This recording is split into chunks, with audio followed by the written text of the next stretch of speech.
สิเมียนกระดุ้งจั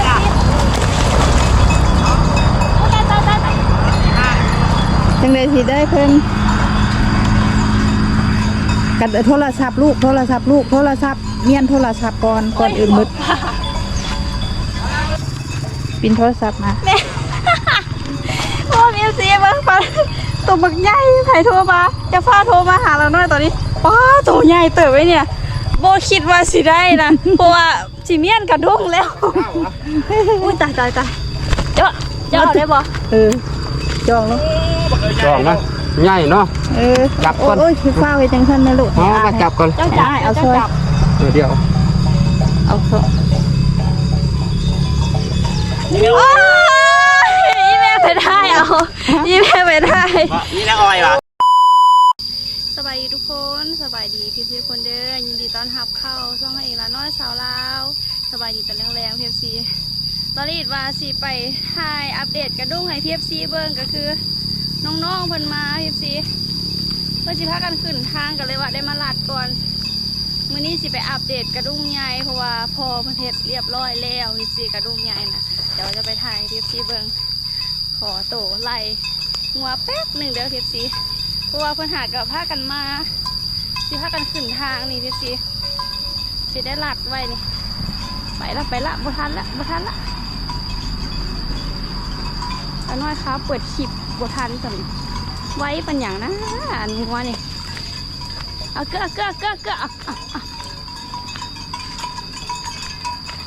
เห็ดอีหยังเกิดนี่เพื่อสิพากันข้ามไปหาข้าวหาน้ำแล้ว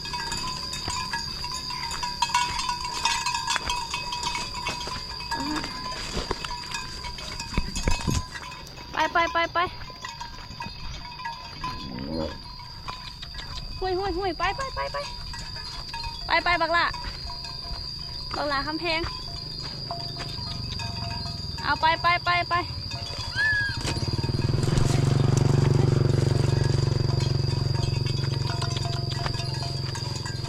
แม่คนได้เห็ดมาได้ใส่ปะนี่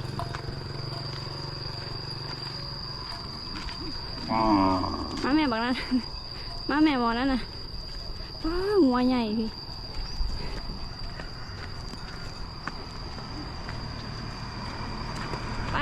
ไปข้ามไปไว้ป้าดูดขี้ต้มมาหัวก็เป็นแล้วนั่นดูดขี้ต้มมาหัวก็เป็นแล้วนั่นเจ้าดำข้ามมาหาพ่ออ่ะเจ้าไปคิดแล้วพ่อเจ้าเลยไปคิดแล้วพ่อเพิ่นฮะ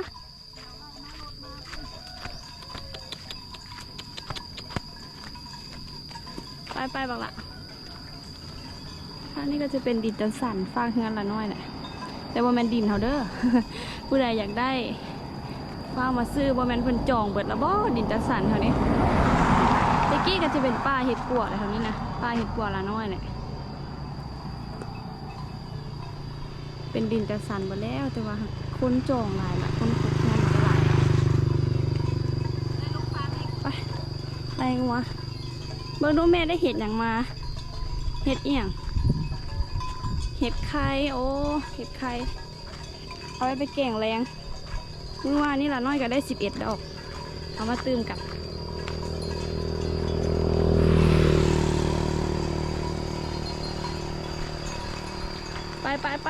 ไปเขาข้อเขาแรงไปปลาบีกคุณไปเดี๋ยวสิไปอันแปลงแล้วกระดุ้งนี่ไปหุย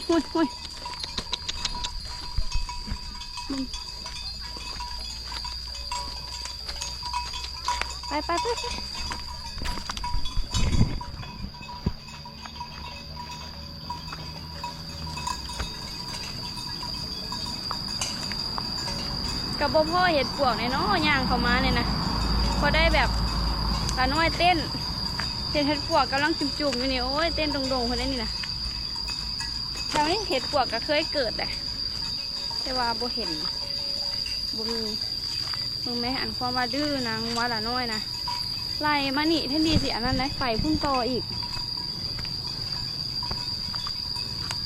ไล่เขาเฮือนนี่ไล่คนเดียวนี่อยากยากแหละอีดื้อคืออย่างนี้นะบ่ทันละบ่ทันละบ่ทันละ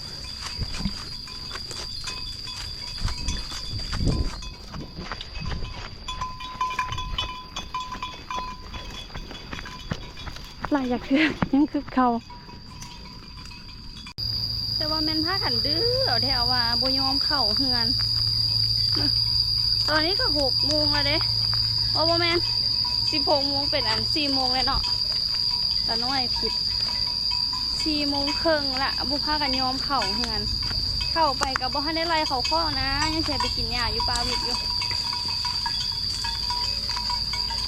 ไปเมื่อกี้นี่ไล่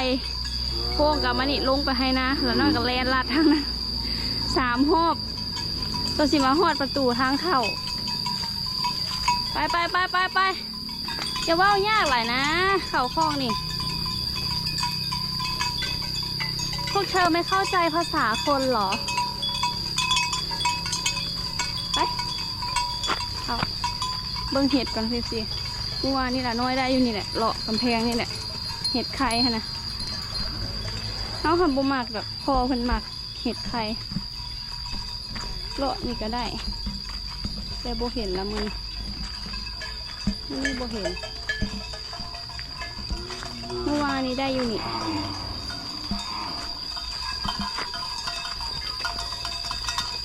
อยู่ในเพิ่นกำลังจุ่มออก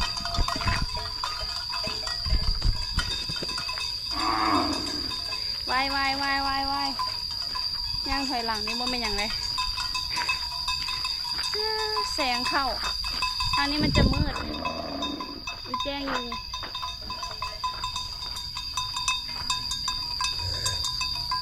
มาเห็ดไข่เมื่อวาน TFC เอิ้นว่าเห็ดเอียงกินมันนะสำหรับเฮาหันขิวพอสะพานมากเดี๋ยวให้ TFC เบิ่งดอกจุ่มๆของเพิ่นจะเป็นประมาณนี้นะเมื่อวานนี้เขาได้อยู่นี่แหละนี่ TFC เนี่ยประมาณนี้เห็ดไข่พอเพิ่นหมักนี่จุ่มแม่นแบบนี้ดอกน้อยๆแม่ดอกน้อยเอาบอพอมากกับแม่เป็นว่าหอมเขาหันขิวแถวนี้เพิ่นจะเกิดเลยเด้นี่แม่เลยนี่เอาไปแกงน้อยๆนี่เป็นตะซางขนาดเคี่ยเบิ่งแถวนี้เกิดหมดเลยทันไก่ก็ได้กินเพราะว่าไก่จะเคี่ยเป็นจุดปกติปลาย่างนั่นนี่หันต้องเป็นเห็ดละโง่เกิดแต่ว่าเห็ดไข่กับแมนเท่ากันเห็ดไข่บนี่หันจะเป็นเห็ดทานอ้อมบ้านเขาก็คือเห็ดปวกเห็ดทานเห็ดละโง่อีหยังเกิดอ้อมหมดเลยนั่นแหละกินกันเลยแม่ได้ดอกใหญ่หันขิวแห้งอีดีดอกใหญ่ดอกน้อยใครเนี่ยพาเอฟซีไล่งัวเข่าคอกเรียบร้อยละจะพาเอฟซีไปเบิงกระดุ้งหันกระแมนได้เห็นไหมเห็นบอกเอาลูกน้อยๆนะเขาเห็นแล้วมันวัวใหญ่พี่พอวานเลยค่ะโอ้ดิไม่อย่าพลาดให้เอฟซีเบิงก่อนนี่ตัวนี้กับจุ่มออกมาเนี่ยจะไปซี่เอาหักใหญ่เนี่ยซี่บัวได้วะทำให้หักเอานะจุ่มแล้วนี่เอารถนี่นะเบิ้งไปจับเนี่ยโอ้ได้แก่งหนึ่งคุณนี่แม่บัวหาเนี่ยมาใส่เลยโอ้คือน้ำมูลแหละพอได้แก่งแต่ละปีเฮาละขอลาละเห็ดอันแต่ว่าดอกจูมันบ่คิวมันใดก็แม่เมื่อวานนี้ก็ได้แล้วมื้อนี้ก็ได้พอดีตื่มกันได้แกงน้อย1 ถ้วย พอดีพ่อกับแม่กินแหละและนี่ก็คือกระดุ้งที่พ่อเพิ่นเฮ็ดให้เฮาอยู่ซีพ่อเพิ่นกับบ่ทันได้มีประสบการณ์เพราะว่าเราบ่ทันได้เคยเฮ็ดเพราะว่าเป็นครั้งแรกเลยได้ซ้ำนี้ก็ถือว่าโอเคแล้วถ้า PFC คนใดที่แบบมีประสบการณ์เคยเห็นมาขนาดกับคอมเมนต์บอกเลยเด้อว่าเราต้องได้เอาอย่างมาตื่มใส่แน่เพราะว่านี่ก็เป็นครั้งแรกของเราส่วนสิได้มานี่บ่เป็นเรื่องง่ายเลยครั้งแรกได้ซ้ำนี่ก็ถือว่าโอเคแล้วเพราะว่าผิดพลาดมาประมาณ4-5 เทื่อไล่ตั้งแต่ตอนซื้อกระดุ้งมาเลยเดี๋ยวจะมาไล่ PFC ฟังว่าผิดพลาดบ่ไหนเนี่ยมานับนำกันเด้อเทื่อที่1ก็คือซื้อกระดุ้งมาผิดเพิ่นไปซื้อ9 ซอกละค่อยได้มาแต่ไทยนะตอนไปซื้ออยู่ลาวหั่นน่ะมันมีใหญ่สุดก็คือ9 ซอกพอเพิ่นได้มาก็คือบ่พอดีแล้วบัดนี้ได้ฝากให้เอื้อยสั่งมาแต่ทางฝั่งไทยก็คือ12 ซอกก็โอเคแต่ว่าผิดพลาดไปก็คือมันห่างอยากได้ตัวที่อันนี้บ้านเฮาบ่ได้มีป่าใหญ่เอาแถวว่าหั่นน่ะตึกเอาปลาซิวปลาขาวน้อยแต่ว่าอันนี้ก็คือรอดหมดเลย2มาก็คือพอเพิ่นเฮ็ดอันขากระดุ้งยาว PFC ได้มาตัดเทื่อที่1ตัดเทื่อที่2ตัดเทื่อที่3ค่อยพอดีแล้วความยาวแต่ว่ามาผิดพลาดแล้วมันขากระดุ้งอ่อนได้ป่าไว้ให้มันแข็งแล้วค่อยได้มากางได้อันนั้นเว้าเรื่องของดูอยู่เทิงบกได้หั่นเผื่อผิดพลาดมาวันนี้เสี่ยวมากางมื้อนั่นหั่นมีไผจือมาเนาะล่ะน้อยถ่ายเบิ่งอยู่ย่อบ่ขึ้น PFC โอ้โหว่าพอมันคิดนั่นแหละกระดุ้งใหญ่ๆสิให้หลานน้อยมาย่อแบบบ่ได้มีแนวห่างอย่างเลยเขาก็เลยว่าเอาอันคลิปให้พ่อเบิ่งเอาคลิปอยู่ทางฝั่งไทยน่ะเห็นกระดุ้งใหญ่เพิ่นตึกกันมาอยู่ทางฝั่งไทยให้พ่อเพิ่นเบิ่งเพิ่นก็โอ้แบบนี้บ่มันจะมีแนวดึงสวยอย่างนั้นนะคันแช่ย่อมันก็บ่ไหววันนี้อันนั้นจะเป็นเทื่อที่6แล้วผิดพลาดก็เลยว่าให้เพิ่นเบิ่งคลิปแล้วเพิ่นก็เฮ็ดได้ออกมาเป็นแบบนี้แม่เมื่อวานนี่หั่นกะกาง3เทื่อพุ่นเด้ซะสิได้ไปซ่ออุปกรณ์อีหยังมาใส่อยู่ทางฝั่งไทยน่ะตามที่เฮาเห็นหั่นก็คือเพิ่นมีอันเหล็กเพิ่นเอาเหล็กใส่อินเฮียบมันก็ได้แดดเหลื่อมตามีเหล็กแบบว่ามาคุ้งหั่นน่ะต่อเขาขากระดุ้งแล้วก็อันนั้นพันกระดุ้งเนาะเฮากับบ่ได้มีอุปกรณ์ครบ PFC ก็เลยว่าลองซ้ำนี้ก่อนมันก็พอย่อได้เขาเห็นอยู่ในคลิปหันเพิ่นเห็ดก็คือจะมีเหล็กตีใส่ขากระดุ้งนะเสื้อกระจองนิ่งเขาละเห็ดได้ประมาณนี้แหละเดี๋ยวสิมาย่อมาแม่หาให้แม่จับแล้วน้อยสิมาลองย่อให้PFCเบิ่งเอากระดุ้งลงกันดิโอเคอยู่ไหน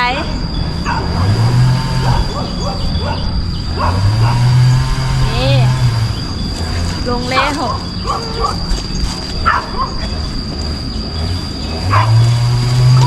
กระดุ้งละน้อย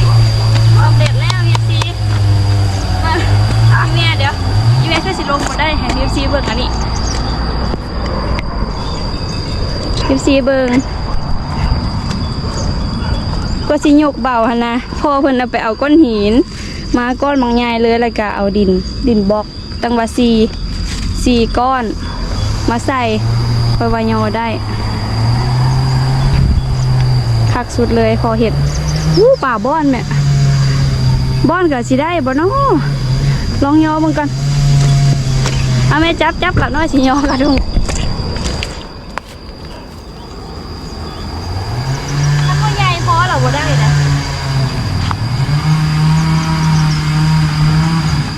มันรอดบ่ได้บ่เซิงปานไหนเนาะ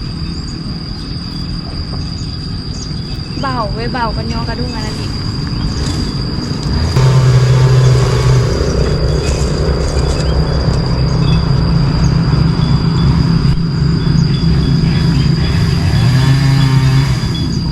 จับแล้ว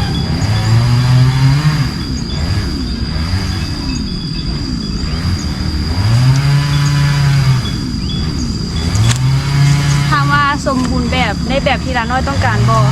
กระยาง PFC เพราะว่ากระดุ้งยังห่างอยู่สอบถาม PFC เลยว่าอยากรู้ว่าทางฝั่งไทยนั่นน่ะมีอันกระดุ้งทีบ่ PFC ตัวที่ใหญ่12 ศอกแต่ว่าที่เอื้อยเพิ่นไปสั่งไปกดสั่งอยู่ในแอปค่ะนะบ่มี PFC ป่าบ้องเหรอว่านก็สิได้อยู่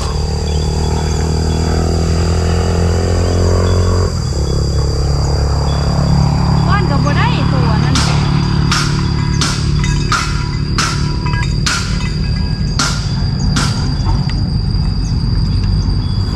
ระดุ้งนะพีซีบุมีตัวนั่นนะมีแต่ตัวห้างก็เลยว่าอยากถามพีซีว่าซื้ออยู่ตามห้างแถว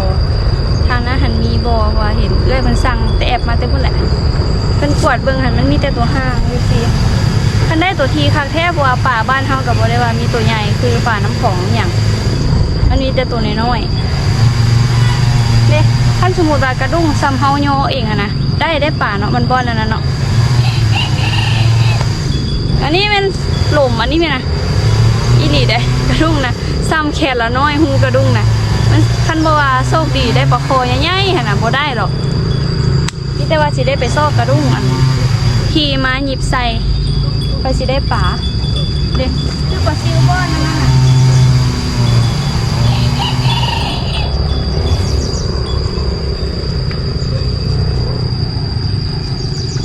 เห็นบ่แม่เห็นบ่อีแม่เห็นปลาออกบ่เห็นบ่อีแม่เห็นบ่แม่มาจับนี่เห็นไงก็จีไปแปลงนะให้มันซึมได้บ่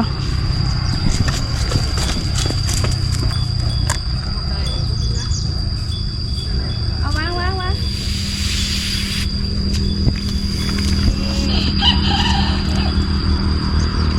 คันได้กระดุ้งอันนั้นมาใส่นี่คักแท้โยปลาซิวมาหมก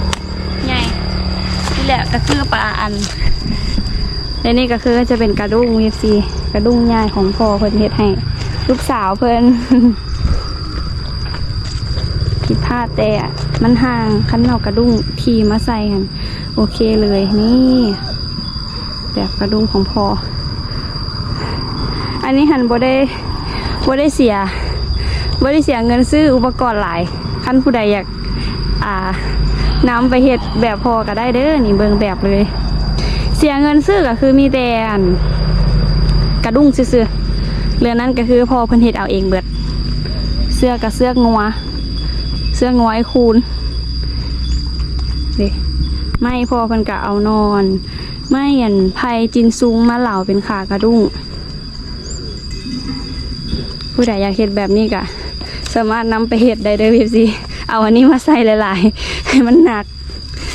มันจะช่วยลดแฮงเฮาไปหลายเติบเลยแล้วน้อยยกแป๊บเดียวก็ได้คักบอกระดุ้งคุณพ่อเฮ็ดให้ลูกแม่อยากลองยอบ่อยากเห็นตอนนั้นลองมึงดูมันบ่ได้หนักดอกเอาแม่ยอนี่แม่ยอนี่ได้ป่าบ่จักคันได้ตัวใหญ่หันสิได้อยู่บ่มีคือเก่าแม่วางมันรอดแหนมเห็นอยู่ปลาซิวซ้ำอยู่มือดิอย่างนี้นะเพิ่นรอดเบิดเปล่าวะโอเคบ่ซ้ำนี่มาพีฟซีเขาสิเตรียมมันนั่นไว้มือนั่นก็คือละน้อยล่มอยู่นี่แหละ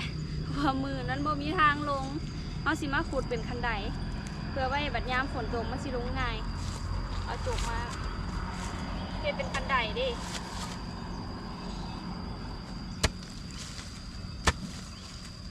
เฮ็ดเป็นพักมันพยางง่าย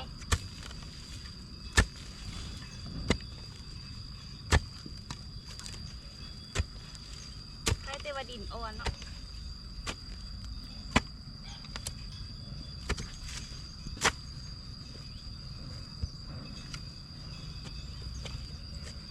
ดินนุ่มๆขุดง่ายเทเป็นคันไดมือนั่นแหละว่ามือเริ่มลุกกับตกน้ำ ก็ซับมันที่เสียบตุก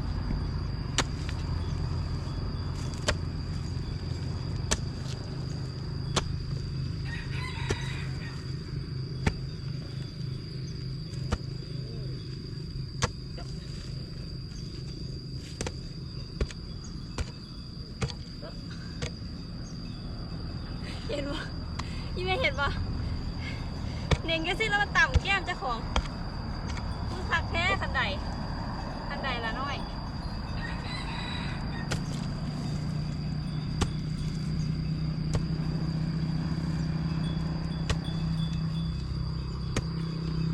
อยากซอกหาจุกเป่าก็บ่เห็น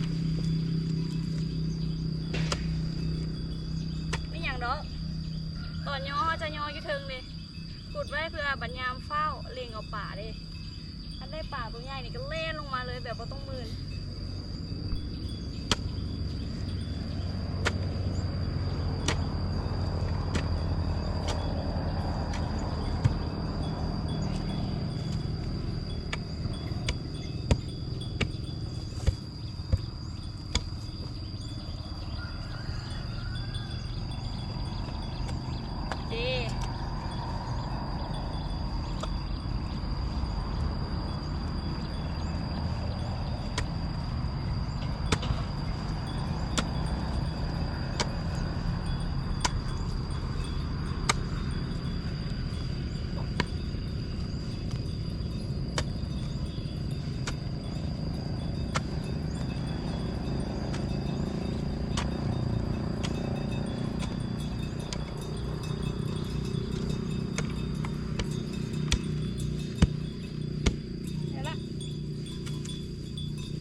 อีกวันหนึ่งมั้ง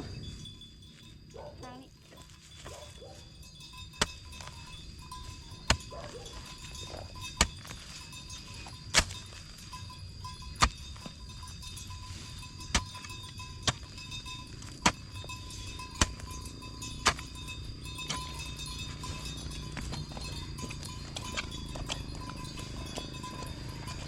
โอเคเลย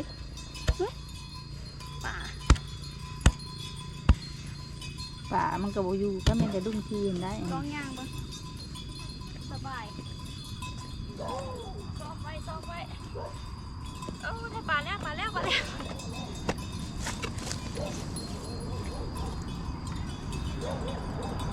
นี่สู้ดีได้พอๆก็เก่งเลย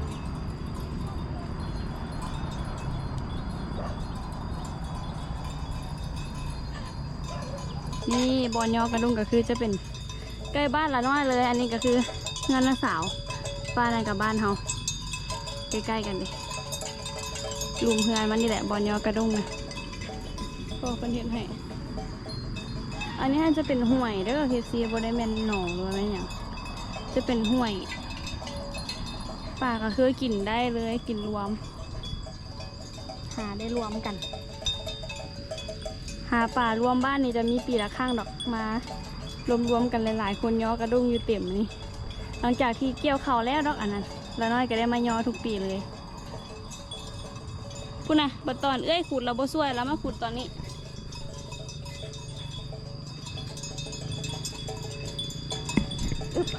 นี่เทปซีสำหรับคลิปกระดุ้งเฮาก็จะได้ขอจบลงเพียงเท่านี้แล้วถือว่าโอเคเลยยังขาดอยู่แต่กระดุ้งเพิ่นน่ะนะห่างโพดพีซีมีแต่สิได้ไปหาด่างมายิบใส่หรือว่าขั้นเป็นไปได้ขนาดกะอยากได้กระดุ้งแบบที่ว่าพอดีเลยนะก็คือกระดุ้งที่นั่นแหละที่มันสามารถเอาปลาน้อยนำได้เพราะว่าบ้านเฮากับบ่ได้มีตัวใหญ่แส่ลองถามทางฝั่งไทยเบิ่งพีซีว่ามีบ่ให้เพิ่นไปเบิ่งอยู่ในแอปกวดเบิ่งคืนคันสุว่ามีกะสิได้สั่งมาเปลี่ยนหั่นแหละ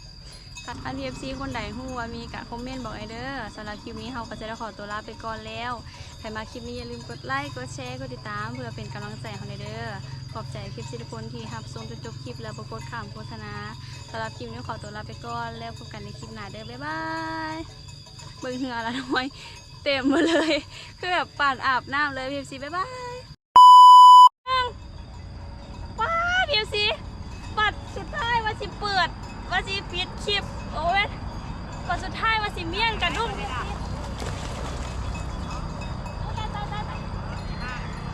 จังได๋สิได้เพิ่นกันโทรศัพท์ลูกโทรศัพท์เมียนโทรศัพท์ก่อนอื่นหมดเขาหาบอกให้หำเอาเนี้ยตักไว้เขาเนี่ยเนี้ยตักไอ้หำมึงหำบอกให้หำเอาเนี้ยตักไม่เขาเนี่ยเนี้ยตักนี่เป็นโอ้ยมาสุดท้ายเนี้ยตักโทรศัพท์ลูกนะลูกก็เป็นยังโอ้ยขอเดินเอ้ยหลับมาแล้วแบบ บอยก่อนลูกเอาโทรศัพท์มาเมียนก่อนเจ้าเบิ่งอยู่เบื้องนั่นแหละได้อยู่หวานนั่นนะนี่แม่ก่อกระดุ้งไว้แล้วลงมาหาค่อยโบใส่โยนมาก็ได้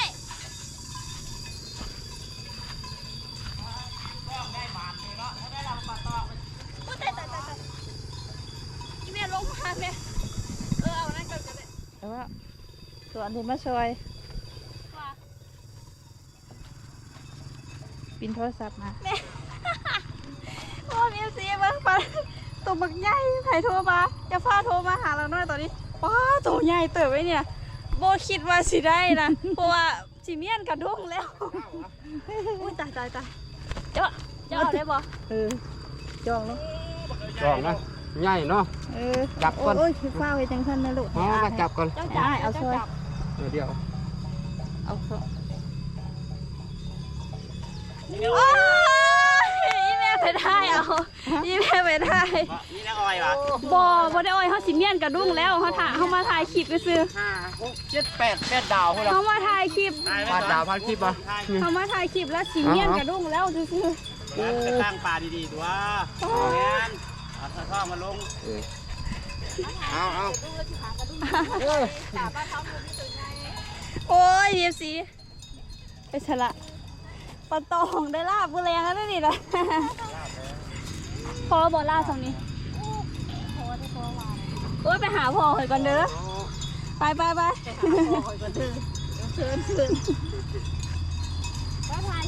รีอีพอนาวแป๊ะ8 ดาว ตายลาบ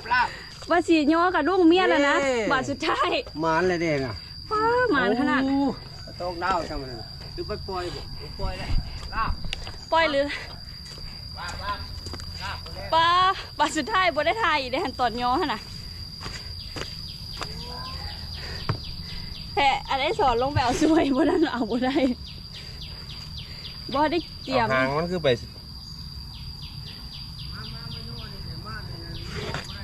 ไปขังกัน มีไข่ได้ฮะ โอ้ยตายแล้วไงเติบเลยนี่ไปดีละ